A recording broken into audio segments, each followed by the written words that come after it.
the relativity thing, there's actually been a lot of misunderstanding within the field of pragmatics of both Grice and Worf. Unfortunately, most textbooks, especially sociolinguistic textbooks, will copy the same kind of information without ever actually reading Worf, and so they get it all wrong. This whole idea of a Worf-Sapir hypothesis is nonsense. It was created by two psychologists who were trying to discredit Worf and Sapir. So they created a straw man of the Worf-Sapir hypothesis and then tested it and of course found it faulty. You're talking about Berlin and Kay? No, not Berlin and Kay, that was much later. This was Lenenberg and what's the other guy's name? I should know it. It's mostly Lenenberg, but there's another guy who's very famous psychologist. But anyway, I'll think of it later. But the two of them in 1954, 55 created, long after both Worf and Sapir were dead, they created this false Sapir-Worf hypothesis and then tested it and found it, problematic. And so for so many years, Worf was considered a bad word. How did they test it? Do you recall? I don't remember the exact details of it, but they were very much strictly into this Aristotelian idea that everyone has the same view in their head. Because this is what Aristotle said, that we all say the same thing, which is different from like Humboldt. Humboldt said, no, when you and I both look at the same horse, we're actually seeing different horses because we each experience it differently. Somehow that got lost. Humboldt's view, the Romanticist view, got lost. And the Romanticist is a very subjective kind of approach. So this Lenenberg and them were Brown. Brown was the other guy, Lenenberg and Brown. So they were trying to discredit it because they believed that everyone saw the same thing, that there was all these sort of fixed kind of concepts, this kind of Aristotelian way of thinking about things, that even if we use different words to talk about something, the concept is the same. And that's certainly so easy to show that it's wrong, but anyway, they got away with it because Sapir and Worf were dead. I originally did the MA in linguistics just as a way of going to China, and I had no intention of doing linguistics as a thing because I thought linguistics was really boring. Because up to that point, as an undergrad and in the MA, the courses were all basically, first of all, formalist based since the 1970s East Coast US. And then second of all, they were all just skills courses and not really applied to anything. So it was just seemed very dry and boring and useless. But then by chance, Derek Bickerton was visiting Stony Brook for a semester or a year, I forget. And he taught a course on Creole languages, and he just made linguistics so much fun. He was very biased. He would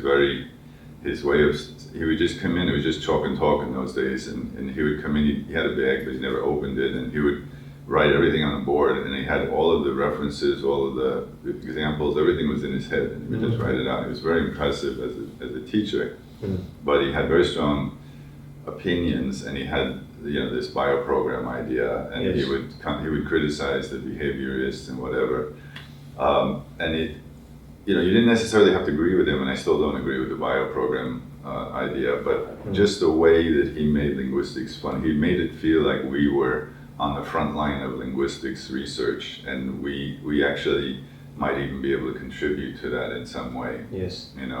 And so this is what I have always aimed for in my teaching. And my students actually, it's not, at NTU, I always do this anonymous feedback about the 5th week or 6th week of the semester. And one time they said that they think I'm biased in influencing the students. And they said that as if it's something negative. But I said, good. They all laughed. I said, and I explained to them that this is my model, actually, a teacher. Yes. Because the teacher that I had that made it fun for me, that made linguistics, and I emphasize, this is really always comes as a surprise to students, that linguistics is actually a fun discipline. And try to make linguistics as much fun as possible because it is fun. but the way that most linguistics is taught is really painful. Yeah, it can scar them. Yeah, it really scars them. And I've even had students, because I normally taught fourth year students, and I've had students complain, like, why do you only teach us this in fourth year? Why did we suffer through those 3 years of, really boring kind of stuff, and now you teach us how to have fun with linguistics.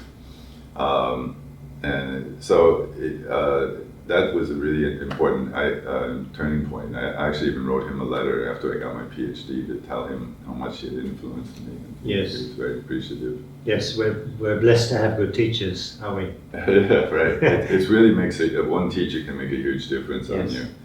And so that's when I decided to stay in linguistics. And so when I went to China, I went to the linguistics section at the Chinese department and studied as much linguistics as possible, and then went to UC Berkeley to do a PhD in linguistics. And at UC Berkeley, of course, I again took advantage of everything I could. And in those days, we also didn't really see discipline boundaries the way people do now. And especially in Asia, programs are often set up as little silos, so you only take it within your program, and you don't take in other programs. But in those days, we would take classes in psychology, philosophy. If you needed statistics, you go to statistics, take classes there, or if whatever, physics, acoustics. You would just go wherever you needed to go to learn whatever you needed to learn, and it was totally open and fluid. And of course, in the American system, you're not limited in time the way you are in most Asian systems, where you have to finish it in 3 years or 4 years. Yes. We had, I thought I rushed through in 7 years. That to me was rushed. I wanted to do it 9 years or so, which is more common actually in the U.S. Really? Yeah. Okay, that's a long time. So so you can really learn a lot. There are a lot of qualifying exams to get through to even have the right to start writing. So like in Asia, a lot of times once you're a PhD student, you immediately are supposed to start writing. But in the US, you have to first go through a lot of qualifying. Either they can be exams or they can be requirements of something. At Berkeley, like when we first got there, they give us this green sheet, which is just like a couple of pages of all of the things you have to do just to qualify to write a thesis. And I laughed when I saw it, and I said, this looks impossible, but I'll just keep doing it as long as it's fun. Yeah. And somehow I got through it all and finished. But it was quite onerous. In Dory's case at Stanford, she had 5 qualifying exams where they could ask questions about anything, And in Berkeley, we had, aside from you had to do a number of written type assignments and translation assignments and language assignments, but you also had 2 3-hour oral exams where they could ask any question at all, and so that was kind of the difficult part of it. You had to prepare, and then you had a 150-page annotated bibliography, which they then would test you on to make sure you've actually read and understood all of that material. It was very rigorous training. Incredible, incredibly good training, really good training. Yeah. And then we were free to just, audit or take as many CAT classes as we wanted to. And it was also all over, because you had, like in philosophy, you had really good, Searle and Grice, and you had Slobin in psychology, you had Paul Kay originally in anthropology, but later came over to linguistics. You had, so there were, a lot of interaction going on. Yes.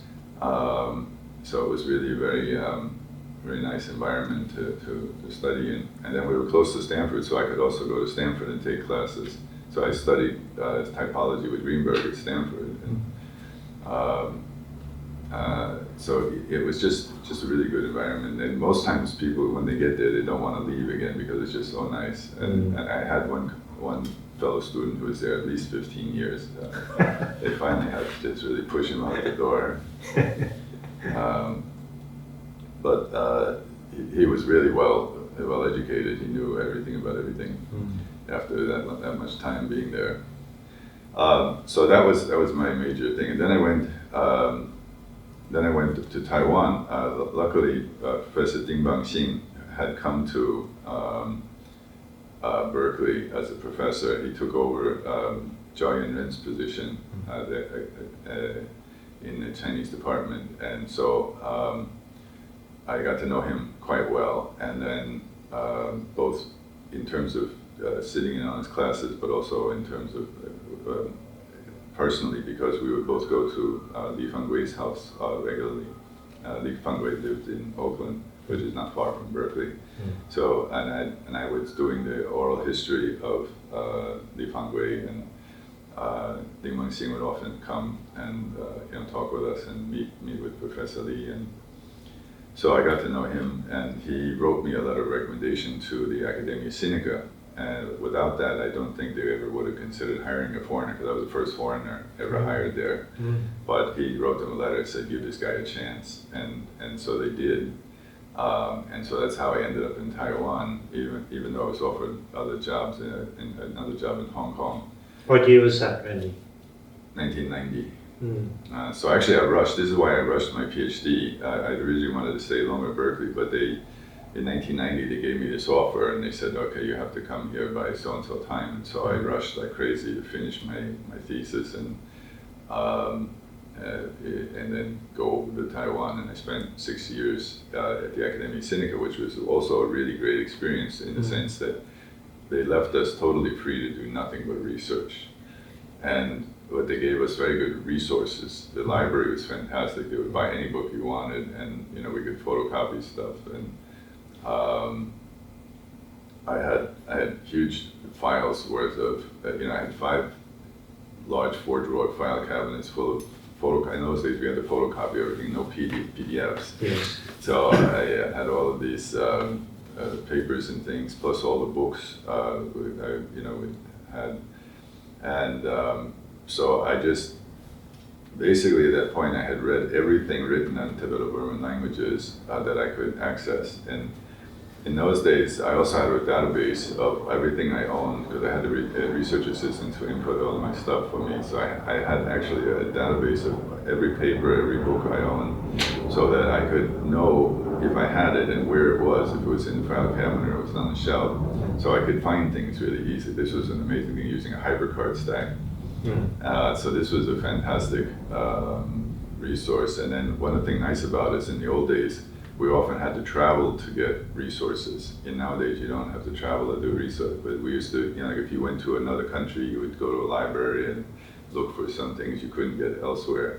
So I would be able to output, there was, aside from the books I had and papers I had a list of things that I wanted but couldn't get in Taiwan. So then when I traveled, I could just output that list and then look for those things when I traveled. So that was really a nice thing to have. But then I got a what do you call it, virus. My database got a virus, and then I lost everything.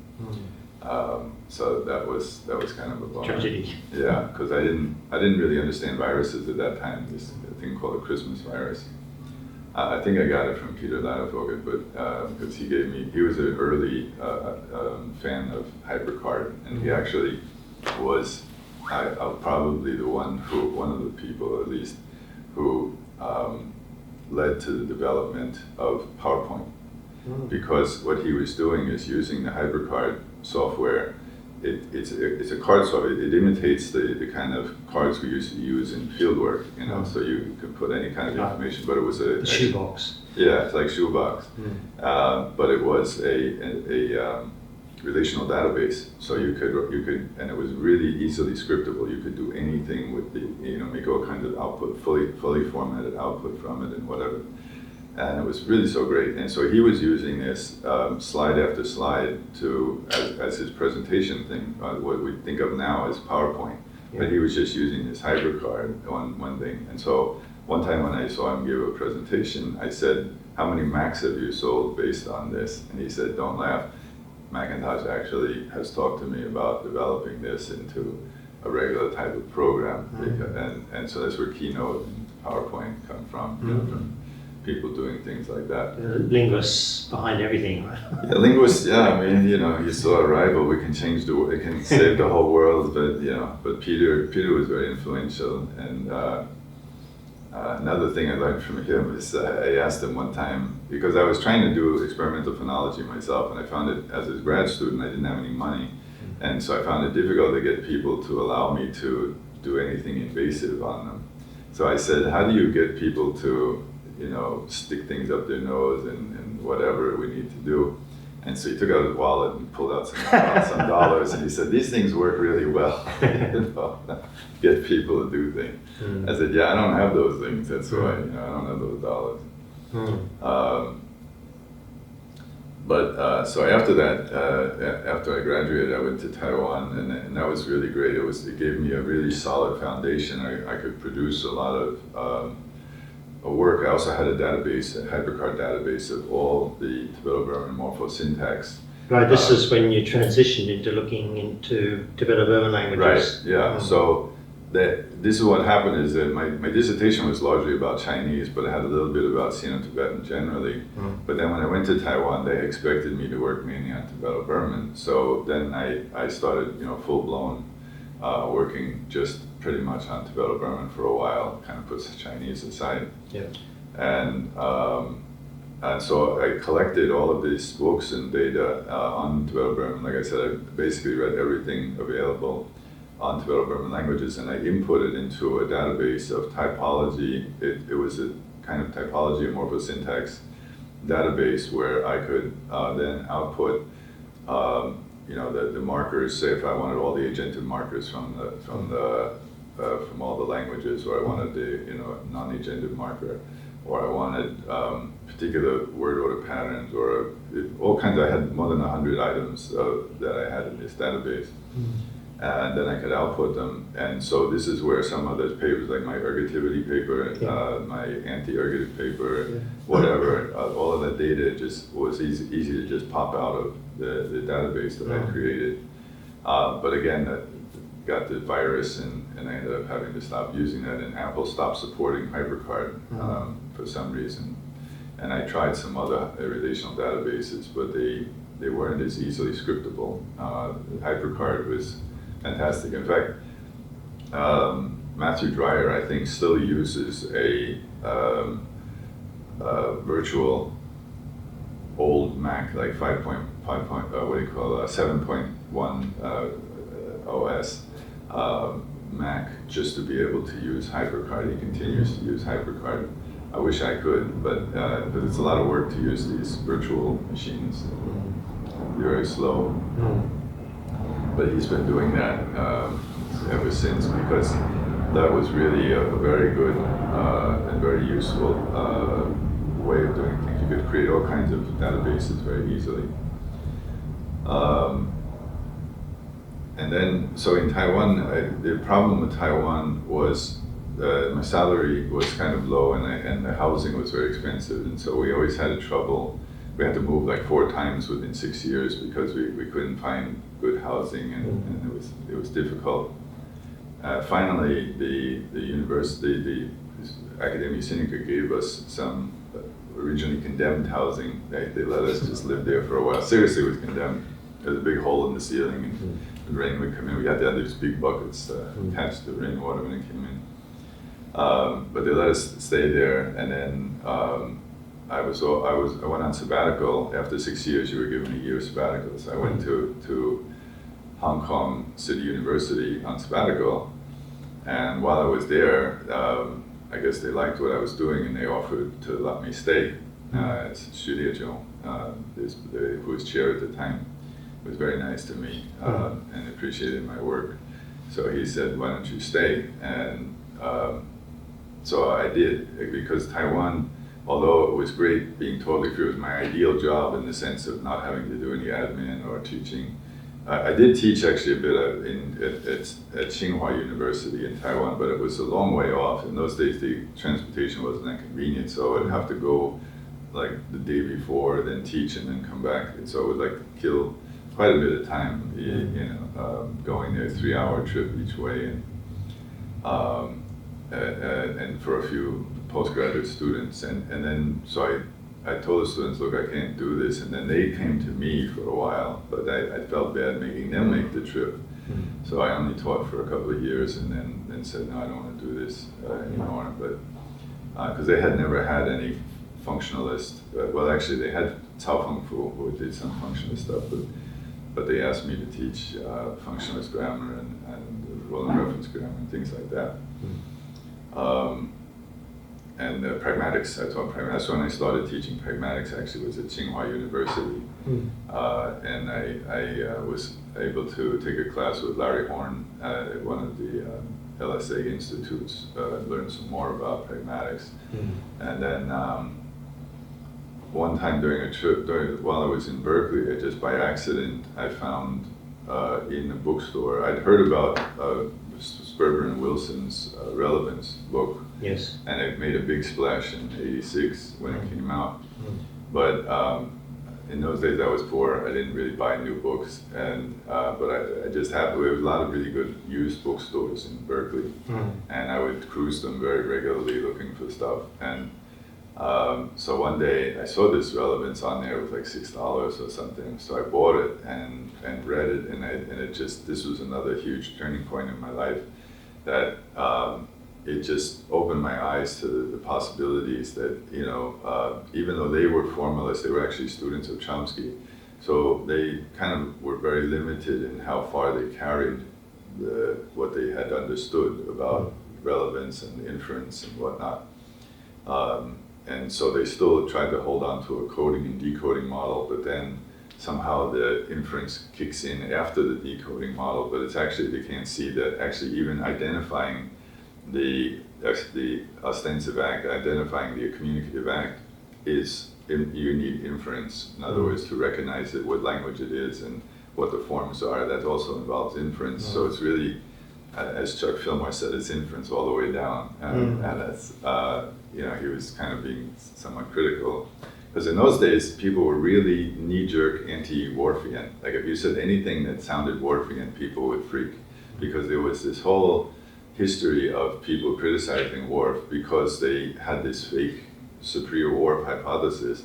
And so Worf was really a bad name. And so you know, I remember me and Michael Halliday talking about this, you know, like almost like hush-hush, you know, admitting that we were actually Worfians.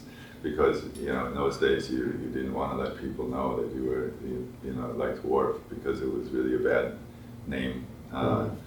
And so even when I told Chuck about, you know, what I was doing in things, he also had a kind of knee-jerk anti-Worfian reaction. But later, of course, he's very much a pragmatics person. So hopefully later on he had more of a balanced view of it. But a lot of people reacted that way because the influence of this Lenenberg and Brown in their fake superior Worf hypothesis, which made it look really bad. But basically all Worf was saying was that if we, you know, there was no determinism. He just said if we're speaking English, then you have to follow the conventions of English. And so if I want to talk about that thing, I say I want you to bring that to the other room, I have to say bring the chair to the other room. I can't say bring the table to the other room and expect you to do the right thing. That's common sense. That's not determinism. But that's the quote that they always use to make it sound like he's talking about determinism, you know, that you have to follow these conventions. But of course, and he has a nice flow chart where he shows when you learn another language how you actually change your way of thinking and basically almost like become a different person. But it's mainly habit, so you're changing your habits. And he talks about the habit of your you know, your pronunciation, like, you know, in English, he talks about the sound pattern of English and how if you try to make up a nonsense word, you're still going to follow the pattern of English words because it's just your habit. Yeah. So you can change those habits though, and if you remember Keiko from Australia, is a graduate student.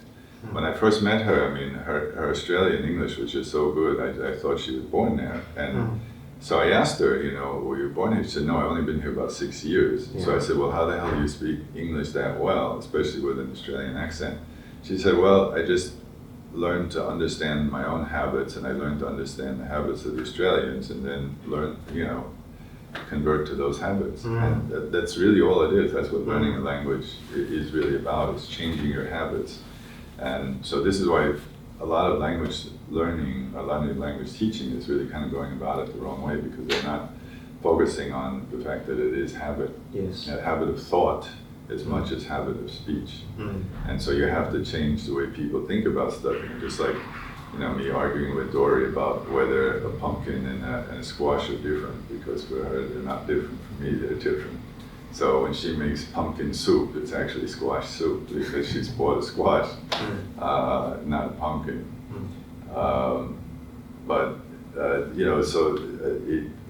Over time you can make these distinctions, but for most Chinese speakers, for example, because they're not used to the habit of distinguishing gender and animacy in the third person pronoun, they, even after a lifetime of using English, they will still mess up he and she. And which is very confusing, so I'll have to stop Dory once in a while and say, are we talking about a male or a female? Because for me it's important to know which is which. Unless I'm speaking Chinese, then it doesn't matter.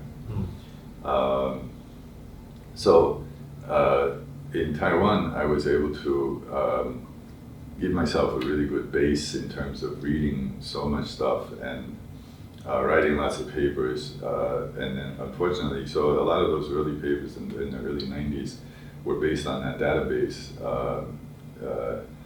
And a lot of the work on relational marking and whatnot, because that was one of the key things I had in the database, was all the different relational marking. And then I was able to get funds to go do field work finally, because I'd applied for field work to work on Xiang when I was in the U.S. But it somehow it didn't work out. I couldn't really be that specific in my application, because in China in those days it wasn't, the foreigners were not allowed to go live in the village. But that's what I really wanted to do. And so I didn't put that very explicitly in my application, because I thought maybe the Chinese will read this application. So I just said I'm going to China to document this language and whatever. Why did you choose that particular language? I'm not sure why.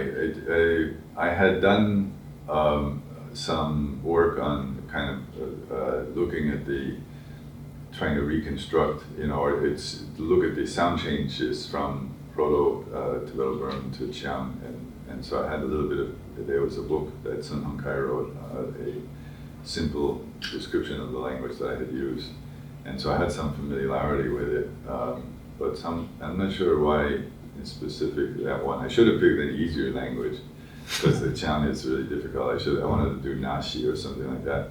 So when I went to Taiwan, at first we weren't allowed to go to China at all. If we wanted to do field work, it had to be in Taiwan. And I wasn't that interested in Austronesian languages at the time. Jackson, this is why Jackson did this field work with a Qiang speaker in Taiwan. Actually, he would find these old guys who would come to China. I come to Taiwan from China, after 49. So he worked with them. A lot of the linguists would just work with whoever they could find in Taiwan.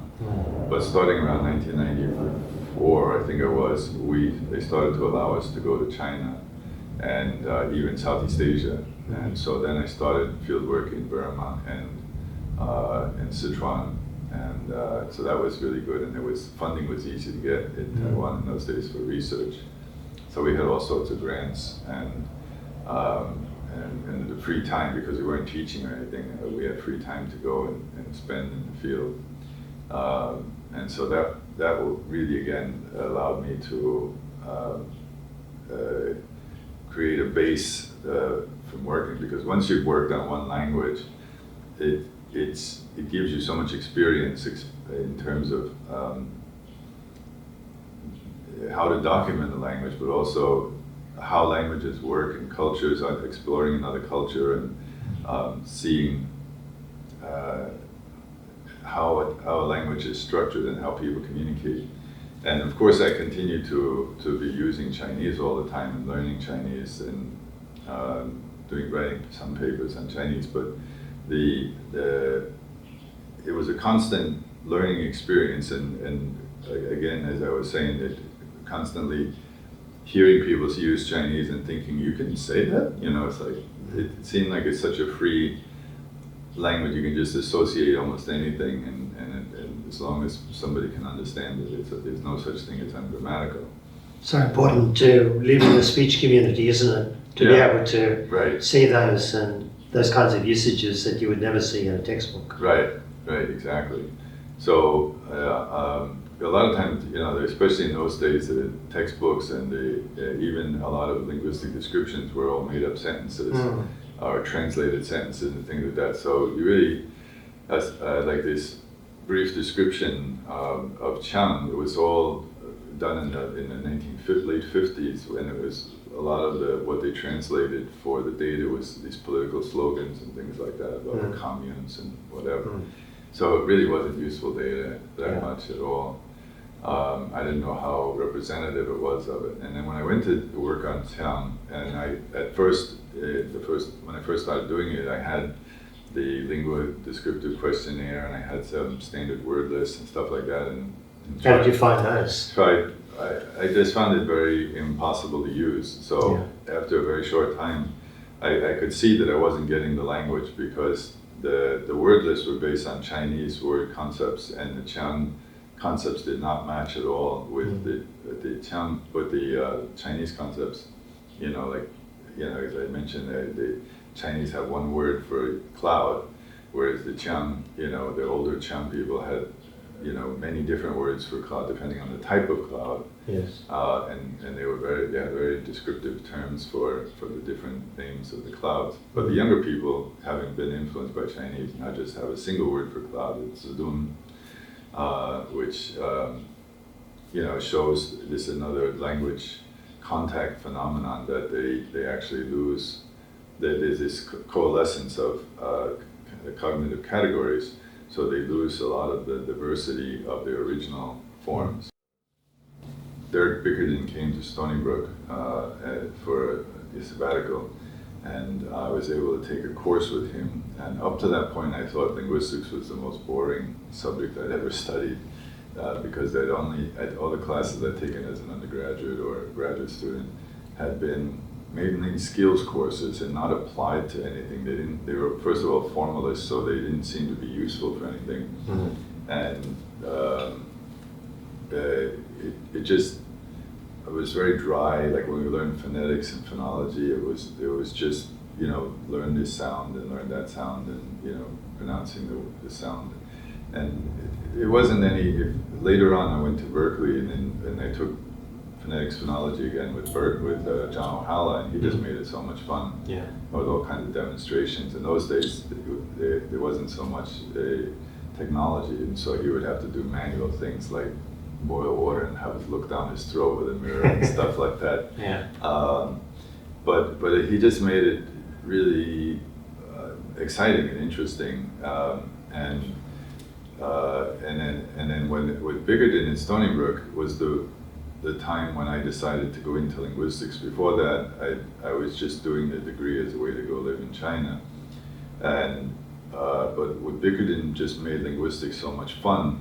He was teaching a course on Creole studies, and he made us feel, it was just graduate students, but he made us feel like we were at the front line of the cutting edge of research, and pushing the envelope with him and talking about these Creole languages and looking at the data and whatever. I didn't agree with his bioprogram hypothesis, but he wasn't a full-blown formalist in the sense of trying to apply Chomsky theory, but he did believe in this bioprogram. And another interesting thing about this is, although Bickerton, he was quite biased in the way he taught, and quite very confident. He knew all the data and everything. He had a bag, but he would come and speak for 2.5 hours, never opened the bag, but he would have all the examples in his head, and all of the references, everything down to the page numbers and stuff, all of it was in his head. And he would just talk, use talk and talk. And it was very impressive. And he was funny, because he was always criticizing the behaviors with their small brains and things like that, he would say. And and I just thought, okay, this is the kind of teacher I would like to be if I'm going to be a teacher. And so at NTU, my students also accused me of being biased and influencing students, and I said, you know, they say that as if it's something bad, but I said good, and they all laughed because they expected me to think that that's bad, to be biased. But I said, no, I'm teaching you what I think is useful and also fun. And linguistics should be fun. And they're always surprised when I say linguistics is fun. And I said, if it's not fun, either you shouldn't be doing it or you just got some bad teachers. So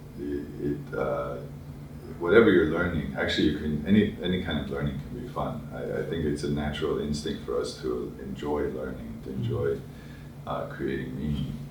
It's because it's all of our natural instincts, you know, like for eating, for procreation, and inference. These are natural instincts that we have, and we get pleasure from exercising them. It's part of nature, I guess, helping us to survive by making these things pleasurable. So we do more of it, and it helps us to survive better, either as a species or as an individual. And so I teach that way. I teach what I think is useful because I don't believe in true and false. I just believe in useful and not useful. And so of course it comes out like a bias, but it's okay. And I want them to think critically. I said, you should argue with me. If you don't think I'm right, then you should argue with me. And he said, oh, we can't do that. You know, you're a teacher. I said, no, you have to do that. You know, that's why I wore the T-shirts and would start every class with a critical thinking, kind of pointing out different logical fallacies and trying to get them to think more critically about what we're talking about, or everything really. So Vigerden was an important turning point. The other turning point was when, like I said, I bought the book Relevance in a used bookstore in Berkeley and read it, and it really blew my mind. It literally, I mean, I just couldn't stop reading it, and I marked it all up, and then as soon as I finished it, I started reading it again, because it just took me so long to read it, because I would stop and think about all the implications of what they were saying. They had not done that. They had not carried those implications forward. They were, because, as Dan Sperber explained to me in Paris in 1984, they were students of Chomsky, and so they just kind of stayed within the Chomskyan way of looking at things as coding, decoding, and then, you know, also Grice had talked about speaker meaning versus sentence meaning. So there's kind of a sentence meaning, and then there's a speaker meaning added on top of that, but that's not really the way it works. It's really all inference, in the sense that even recognizing the ostensive act or the communicative act as what it is, you know, whether it's what language it is or you know, the form of it, even that involves inference, because it's very often there's a noisy context, or like when I noticed this when I worked in Hong Kong, where everybody spoke 3 languages, and so one time somebody yelled something down the hall, and I remember consciously thinking, okay, which language was that? And then trying to decide, okay, it's this language and it's this word, and so then you understand what they yelled. And so there's always this inferential aspect in all of it. And so that was a major turning point. In fact, and then I lost the book. I was traveling, and I think I left it at my brother's house or something, and he didn't take care of it. I'm not sure what happened to it actually, but so then I bought it again, and then they came out with a revised version, and I bought that again. But I really carried it a lot further. I went in a very different direction, because they did this very ivory tower. The relevance people were, you know, being Chomskyan, they used made-up examples, and they were very kind of ivory tower in their approach to looking at this. They did very interesting work, but you know, as I explained to Dan Sperber, if you went in a functionalist direction, you can carry this a lot further. And he said, yeah, you're right, you're absolutely right. He said it's just because we were students of Chomsky that we just didn't even think of it. They just stayed with Chomskyan way of thinking, you know, this coding, decoding module, you know.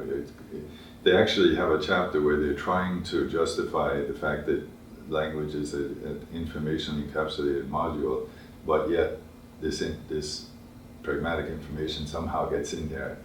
So they turn themselves inside out trying to maintain this Chomskyan view when the evidence they have is obviously that it's not true. And so you could see this stuff if you read it. And so then I applied this in terms of trying to understand how Chinese works, and then came to understand that it's really not about coding, decoding at all. It's about inference and just inferring the intention of the speaker. And language structure is actually quite simple. People try to make language structure very difficult and complicated, but actually language structure is simple. But our interpretation of the speaker's intention in using whatever words or non-words, sometimes facial expression or gestures or whatever.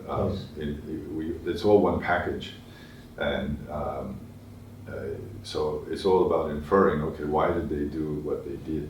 And so it's really about human behavior, and the ability to do that is just one application of our general ability to infer human motivations in doing things, but also why things exist the way they do in nature. And this is what gives us the basis for philosophy, for mythology, for religion, for science. The only difference between science and these other things, it's all about hypothesis creation, but in mythology and whatnot, you don't test them. But in science, you go and test it. So, like the example I use of the napkin on the plate when I give talks often. That I had hypothesized, the first time it happened, I hypothesized that there was a napkin and the plates were stacked, and so that's why there was a This is because it's a circle. Yeah, there's a circle on the napkin. Right. On the napkin, and so the second time it happened, I actually then turned it into science by going to the kitchen area and seeing that they actually did have them stacked. So that's the only difference between science and hypothesis is you test a hypothesis in science, whereas most of the time when we come up with a hypothesis, we don't test it. We kind of believe that we're smart, and so whatever we come up with, we think is right. And unfortunately, these things that we come up with can become habits of thought, and then they become biases. And this is an important aspect of communication is that what we know helps us to, as I mentioned earlier, we understand things by incorporating them into our current knowledge base. That's the only way we can understand something. We can't understand something completely new. We have to somehow relate it to, it's like saying, oh, it tastes like chicken. You have to relate it to something that you're already familiar with in order to make sense of it. But a lot of times, if you have a particular kind of knowledge base, that may block you from actually understanding it. So like when I first started talking about this theory in linguistics back in the 90s, when people were really very stuck in a structuralist way of thinking, they could not even understand what I was saying in the article. Like the reviewers, when I sent this to Language in 1997, the reviewers' comments were just totally not at all about what I was saying. They totally misconstrued what I was talking about because they expected me to say something else, and so they actually read it as if I was saying what they expected me to say because of their biases. Did you eventually publish that paper elsewhere? Yeah, in 2003, in the book that we did as a festa for Jim, I finally published it the first time. But this was something, because it was so new back in those days, nowadays, the field is kind of caught up. It's not so radical anymore, I think. Is this how my languages differ? Is that the name of the paper? Yeah, right. So then, and that doesn't even really include everything. So later I republished pretty much the same paper, but I included the whole part about inference and how that works. That was a 2015 paper. 2015 paper, yeah. And my students keep pushing me to write a book about it, because I wanted to write a book now for 20 years, but it just seems like such a big task, because this thing, as I've experienced it over time, and this is not something I started out to create. This is an important point I need to make. Is I didn't start out to create a theory. I'm not a theory linguist. I'm a language linguist. I'm trying to understand language, but in trying to understand the languages that I was working on, Chinese and other languages, it just made no sense to apply these off-the-shelf type of theories that are based on English and force certain categories on the language. And so and then, like I said, I had this insight in terms of partly influenced by my experience with Chinese, partly influenced by relevance theory, that communication is not really about coding, decoding, but about inference, and it basically relates to human behavior generally. So then I'm looking more generally at human behavior and also animal behavior, because I think animals also have a lot of the same abilities, just not to the same degree that we have. Yes. But this thing just kind of grew, and then so I was thinking, okay, how can I apply this? And so that's why I came up with the idea of this three-way, doing typology using these three questions, does the language, or does some construction in the language constrain the interpretation of a particular semantic domain at all? Like, do they mark the time of an action relative to the time of speaking? In other words, do they have tense marking? And then the second aspect is, if they do so, how many distinctions do they make? So like English makes one past tense distinction, Rowan makes 4 past tense distinctions. So that's kind of the extent of it. And then the last question is, what morphosyntactic form, or as Croft would talk about, what is the strategy for expressing the particular constraint on interpretation? And so that's the way I do typology, and you can describe languages that way. It's actually very simple, just 3 questions, all you got to ask, but you can really cover everything in terms of the function, the kind of the details of the function, and then the strategy for expressing it. Yes. And so that's kind of the way I've been working, and it just kept growing in terms of expanding. The more relevance I saw in it to other fields, to philosophy, to anthropology, language teaching, all these other things. And so this is why I've never written a book, is because my original idea was I was going to write not only about the theory itself, but its implications for all of these other fields. So I've been collecting, I have thousands and thousands of PDFs and books and things that I hope to use in as resources for this book. So it's kind of become too big to even get a grip on. So this is why now I'm doing this series in Chinese of trying to explain the theory little by little, breaking it into different parts, and then hopefully I can get a book out of that. My students want me to publish in English and Chinese at the same time. There's a small group of these students, former students in China, who are very kind of fans, I guess you might say, of my theory, so they really want to see this come out. And I also would like to see it come out, because then I could feel like I've actually done something, get this out. I think you've already done quite a lot in your career. We can see that initially your study of Chinese was instrumental in challenging the dogma of the day, and then more serendipitous things like having Derek Bickerton as a lecturer, and then discovering the work of Sperber and Wilson, and understanding how relevance can be applied to this ostensive act and the inferences that you make. So I guess this is common in academia, isn't it? We don't really choose a path, it just seems to form itself according to the influences along the way. Not just academia, but generally I think our beliefs are really accidental. You could say serendipitous to make it sound good, but a lot of times, the things that you believe aren't necessarily that good.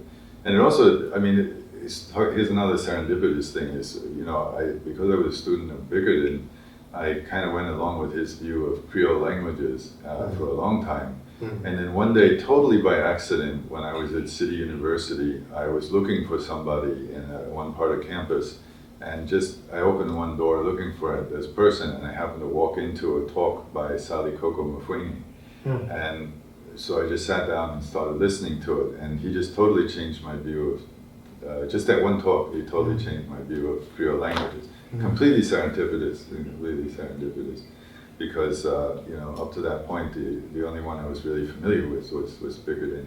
But hearing another perspective, it made more sense.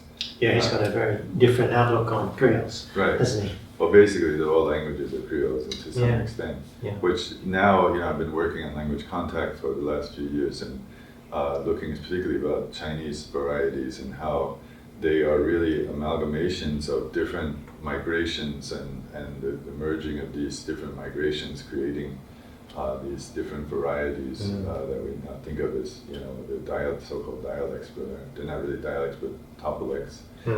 And so it is really true. The history of China is really a history of migration, and so all of the languages are mixed up in so many different ways, and you can. People like South Coblin have done fantastic work at separating the historical strata of loanwords and whatnot, and word mixing of words from the different strata, and then associating them with particular massive migration. Because we're not talking about little migrations; we're talking about sometimes the millions and millions of people migrating from one area to another. I was criticized for actually talking about that kind of migration by. There was a conference in Germany that I was supposed to go to, and then at the end I couldn't go. But talking about these migrations and its influence on languages, and what's his name, who worked on the Bodo Garo languages, the one who wrote the Grammar of Garo. Ron Berling. He criticized me for saying that, there are these massive migrations, because he said it's not like a lot of people move at one time. It's little by little people do. And in China, no, there really were millions of people moving at the same time. I mean, sometimes it would take years. Just like the northern migration in the U.S., right?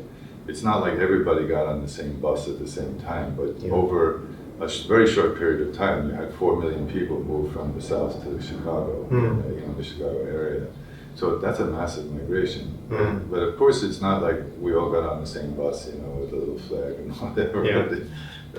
But they all had the same idea that, okay, we got to get the hell out of here, and they all kind of headed towards a particular area. And the Chinese have fantastic records of all of this. There's really good documentation of two ways. One is actual histories of migration. There's a 6-volume history of migration in China. But there's also every locality has detailed records going way back of what their population and what's been going on. And so you can compare. There's a guy named James Lee from Harvard who has compared these things and showed how, okay, this place, at this point had so many people, and this place had so many people, but then after a year or two, this place lost 100,000 people, and this place gained 100,000 people. So you can kind of figure out that there was these migrations, and from the linguistic evidence we can also find evidence of influences and whatnot. Right. Yeah, those records make it easy to forcefully claim that migrations could involve large numbers of people. Right. Yeah, fortunate to have those. Yeah. So it's amazing. When I first presented this in RCLT, one of the old workshops. Back in the late 90s, everyone else was like, my God, how do you have all of this history? Because most people, they don't have that kind of history. Actually, Bob yelled at me for talking about too much history. He said, talk about more language. That was in 1998, wasn't it? Yeah. Yeah, I remember that. The book came out, I think, 2000. So that actually for that paper, I collected a huge amount of data. And I was originally planning to turn that into a book also, but never got around to it. But and a lot of the history aspect got cut out of the paper because Dixon really wasn't interested in the history. All he wanted was the effect of the history on the languages, and so I had to focus more on that.